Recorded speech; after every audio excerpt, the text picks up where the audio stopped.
A very good morning, students. In my previous lecture, I have explained you civics for chapter working of institution, and now today I will continue the same chapter. So in my previous lecture, I have discussed you the power and functions of Prime Minister and President. And now today I want to discuss the third organ of the government, that is called judiciary. तो अब हम बात करने जा रहे हैं कि हमारी सरकार के तीसरे अंग के बारे में, तीसरी संस्था के बारे में, जिसको कि हम जुडिशरी बोलते हैं, न्यायपालिका बोलते हैं। तो बच्चों जुडिशरी हमारी होती है, the judiciary is the system of courts that interprets and applies the law in the name of the state. तो ये जो हमारी जुडिशरी होती है, ये कोर्ट्स का सिस्टम होता है, मतलब हमारे देश के राज्य स्तर पर जो सामूहिक रूप से जो हमारे अदालतें हैं, उनको हम लोग क्या कहते हैं, जुडिशरी कहते हैं। ठीक है, judiciary can also be thought of as mechanism for the resolution of disputes. तो जुडिशरी हमारी क्या होती है, सिस्टम ऑफ कोर्ट्स। कोर्ट के सिस्टम को हम लोग क्या कहते हैं, जुडिशरी बोलते हैं। ठीक है बच्चों, द चीफ जस्टिस, जो हमारा सुप्रीम कोर्ट का जो चीफ जस्टिस होता है, the chief justice is appointed by the president, president के द्वारा अपॉइंट किया जाता है। ठीक है बच्चों, तो अब हम बात करने जा रहे हैं कि सुप्रीम कोर्ट के कंपोजिशन के बारे में और power and functions of the supreme court के बारे में बात करने जा रहे हैं। सुप्रीम कोर्ट यानी सर्वोच्च न्यायालय। ठीक है बच्चों, to know about the power and functions of the Supreme Court, it is necessary to know first about the working structure of the Supreme Court. Supreme court के पावर और फंक्शंस को जानने से पहले हमें उसके वर्किंग स्ट्रक्चर को जानना बहुत जरूरी है।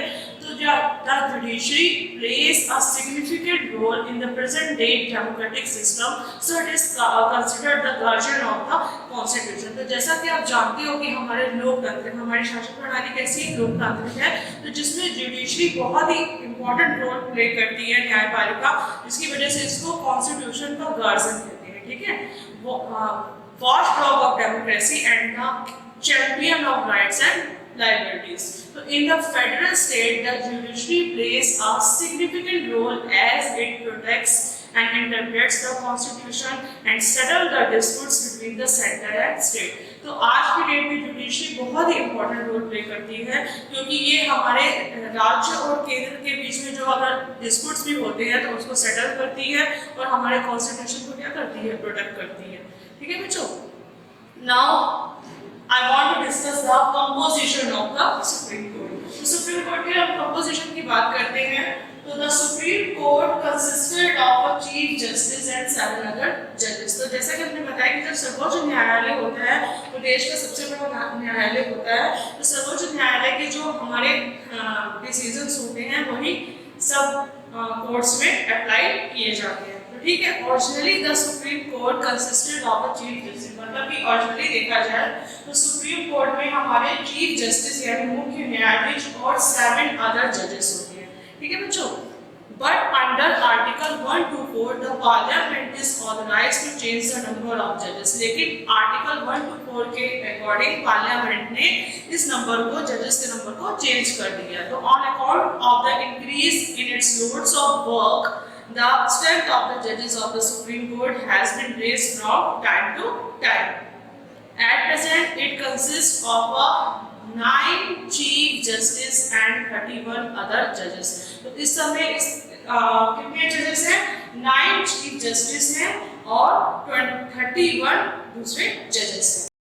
क्या है कि हमारे कितने जजेस हैं, एट द प्रेजेंट हमारे 9 चीफ जस्टिस हैं और 31 अदर जजेस हैं। अब हम बात करते हैं बच्चों क्वालिफिकेशंस ऑफ द जजेस ऑफ द सुप्रीम कोर्ट। तो सुप्रीम कोर्ट के जजेस के लिए क्या क्वालिफिकेशन होनी चाहिए, he must have work as a जज in the high court for a period of 10 years। तो सुप्रीम कोर्ट के जजेस के लिए क्या क्वालिफिकेशन होनी चाहिए कि वो मतलब कि उच्च न्यायालय के कोर्ट में, मतलब उच्च न्यायालय में कम से कम 10 वर्ष तक उसने वर्क किया हो। He must have work as an advocate in the high court for a period of not less than yes, मतलब 10 साल तक वो किसी उच्च न्यायालय में जज होना चाहिए या वकील होना चाहिए। He should be an eminent jurist in the opinion of the president. अब हम बात करते हैं टेन्योर ऑफ द जजेस ऑफ सुप्रीम कोर्ट, यानी सुप्रीम कोर्ट के जजेस का कार्यकाल कितना होता है। तो द जजेस of the supreme court hold office until they attain the age of 65 years. तो 65 ईयर्स की एज तक ये अपने पद पर रह सकते हैं।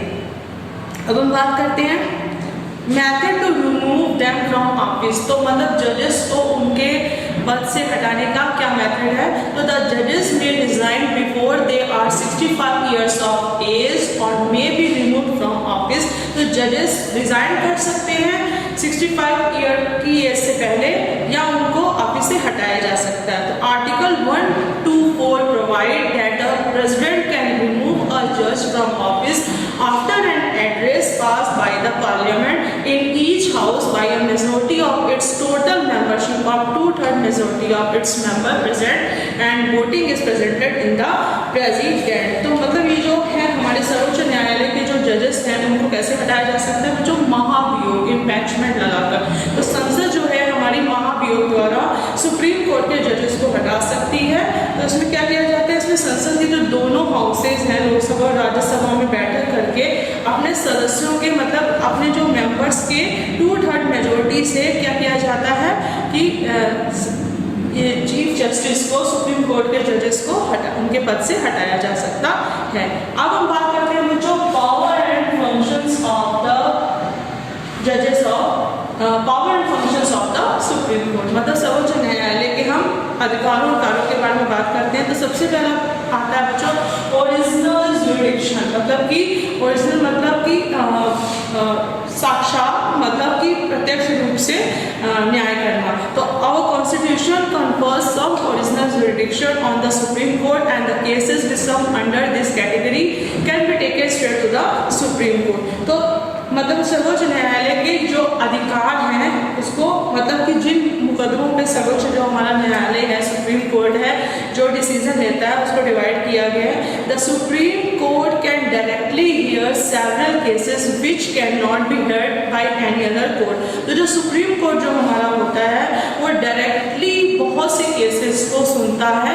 ये केसेस की सुनवाई दूसरी किसी अदालत में नहीं होती है। The supreme court enjoy original for exclusive jurisdiction in the following cases under article 131। तो जो हमारा सुप्रीम कोर्ट है वो आर्टिकल 131 के अंतर्गत बहुत से एक्सक्लूसिव न्याय करता है, ज्यूरिडिक्शन करता है। मतलब बहुत उनके एक्सक्लूसिव क्षेत्र दिए गए हैं।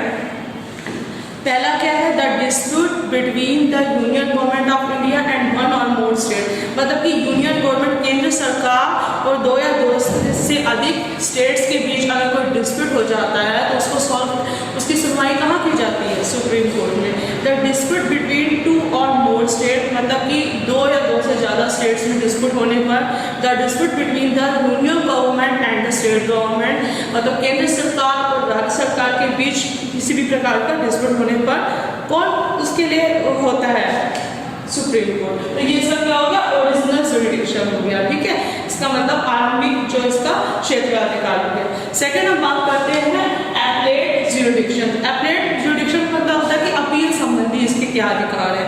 तो the supreme court can hear appeals against the decision of the high court in the following cases.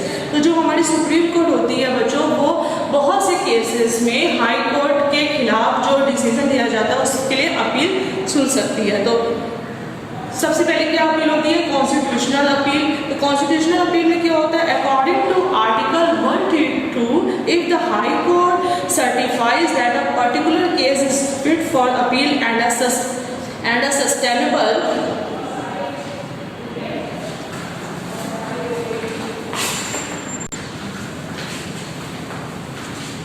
बच्चों कॉन्स्टिट्यूशनल अपील में क्या होता है कि अगर हमारा हाई कोर्ट सर्टिफाई करता है किसी भी पर्टिकुलर केस को कि वो फिट है अपील के लिए and a sustainable question of law is involve, तो इसमें क्या होता है कि मतलब कि अगर हमारा जो सुप्रीम कोर्ट का दूसरा जो हमारा ज्यूरिडिक्शन है वो है एपलेट ज्यूरिडिक्शन है।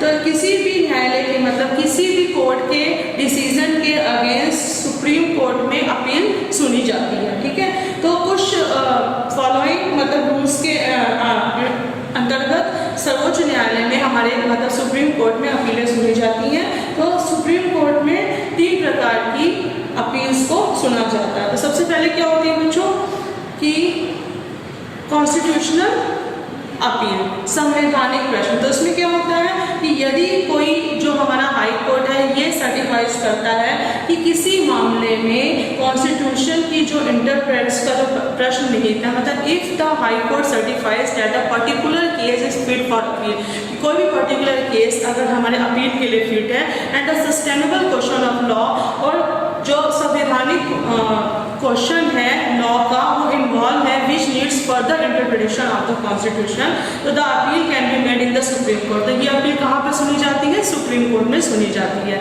सेकंड आता है in case high court refuses to certify the cases, तो case the supreme court itself certified to that effect and hear the appeal. तो सेकंड हमारा आता है जो सिविल अपील। सिविल अपील हमारी होती है according to article 133 all types of civil cases can be taken to the supreme court, मतलब सभी तरह के जो सिविल केसेस होते हैं वो सुप्रीम कोर्ट में लिए जाते हैं एज एन अपील, अपील के रूप में against the decision of the high court, मतलब हाई कोर्ट के डिसीजन के खिलाफ जितने भी सिविल केसेस होते हैं वो सुप्रीम कोर्ट में उनकी अपीलें सुनी जाती हैं। ठीक है, नेक्स्ट हमारा आता है क्रिमिनल केस अपील। तो क्रिमिनल केस अपील में क्या होता है? According to article 134 in criminal cases an appeal can be taken before the supreme court against the decision of the high court in given ahead cases. तो मतलब कि article 134 के अंतर्गत जो क्रिमिनल केसेस होते हैं, आपराधिक मामले होते हैं, उसमें भी अपील सुप्रीम कोर्ट में पहले ली जा सकती है हाई कोर्ट के डिसीजन से पहले। तो जैसे कि when the supreme Court has in an appeal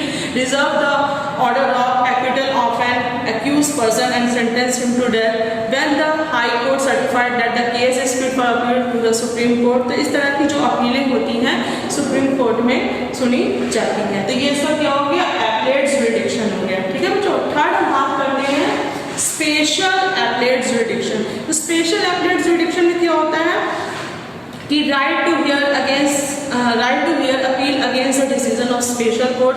तो इसमें क्या होता है कि मतलब स्पेशल कोर्ट के डिसीजन के खिलाफ अपील सुप्रीम कोर्ट में सुनी जाती है। तो the special court act provides the appeal against the decision of the special court can be made only in the supreme court. तो बच्चों जो हमारा स्पेशल कोर्ट एक्ट है वो प्रोवाइड करता है अपीलों को, जो स्पेशल कोर्ट की जो अपीलें होती हैं उनके खिलाफ जो अगर हमको कोई भी अपील करनी होती है तो वो सुप्रीम कोर्ट में की जाती है। ठीक है, प्रोटेक्शन ऑफ द कॉन्स्टिट्यूशन। तो next power and function of supreme court is that it protects our constitution. तो ये तो पहला हमारा हो गया कि ओरिजिनल जुरिडिक्शन, एपलेट जुरिडिक्शन और कॉन्स्टिट्यूशनल जुरिडिक्शन, क्रिमिनल केसेस। ठीक है, उसके बाद हम बात करते हैं कि प्रोटेक्शन ऑफ द कॉन्स्टिट्यूशन। तो जो हमारा सुप्रीम कोर्ट है वो हमारे कॉन्स्टिट्यूशन को क्या करता है? हमारे संविधान की रक्षा करता है। तो next power and functions of the supreme court is that it protects our constitution.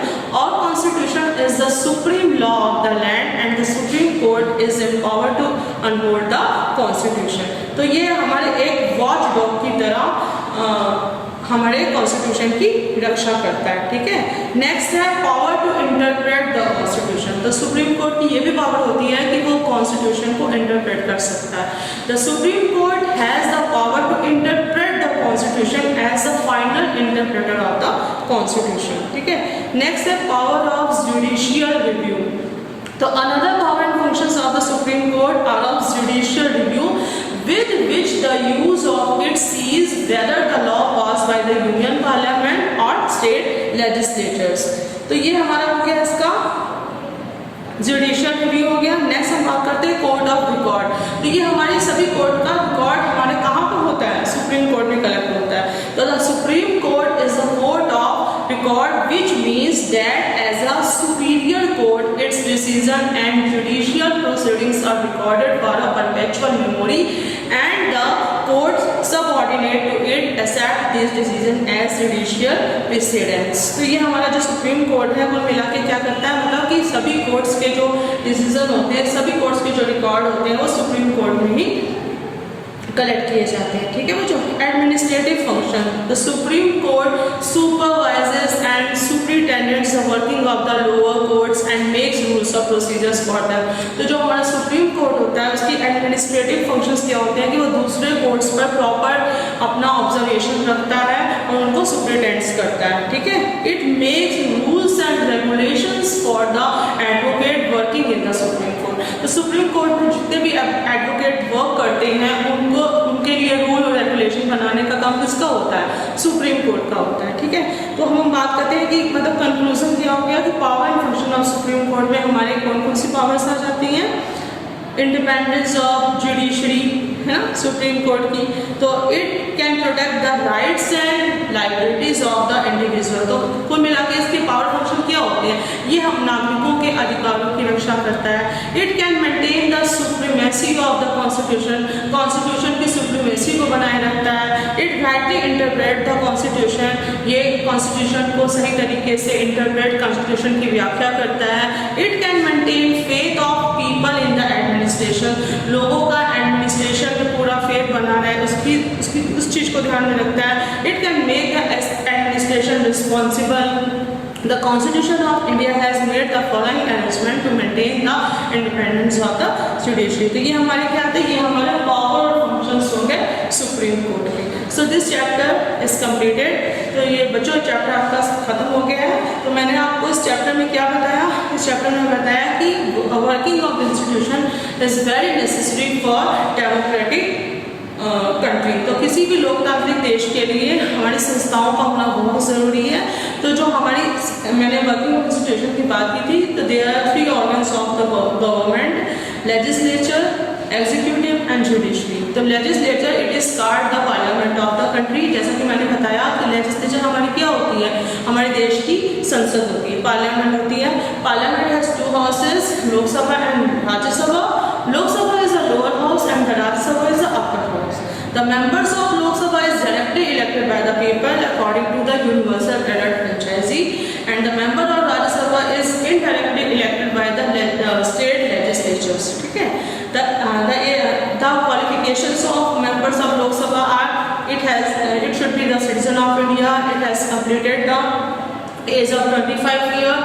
Rajya Sabha के लिए 30 years होने चाहिए। The tenure of Lok Sabha is 5 year and the tenure of Rajya Sabha is 6 year। ठीक है। The number of members of Lok Sabha is 5 to 12 members are nominated by the president in Lok Sabha which are related in the field of art, science and literature these members are elected by president in Rajya Sabha। 2 members are elected by president in Lok Sabha which are related to Anglo-Indian community। Is it clear? तो ये हमारा था लोकसभा और राज्यसभा का difference. उसके बाद हम second बात कर रहे थे ऑर्गन की गवर्नमेंट के, वो था हमारा एग्जीक्यूटिव यानी कार्यपालिका। तो जिसमें हमारे कौन आते थे? Prime minister and president and council of minister. तो prime minister is the real head of the government and president is the nominal head of the country. तो जो राष्ट्रपति होता है वो हमारे देश का सिर्फ नॉमिनल हेड है, नाम मात्र पर घोषणा है, लेकिन जो रियल पावर है वो किसके हाथ में होती है? प्राइम मिनिस्टर के हाथ में होती है। ठीक है। तो इसके पावर फंक्शंस के बारे में भी मैंने बात की थी। तो I hope you understand very well. So that's all for today. Thank you. Have a nice day.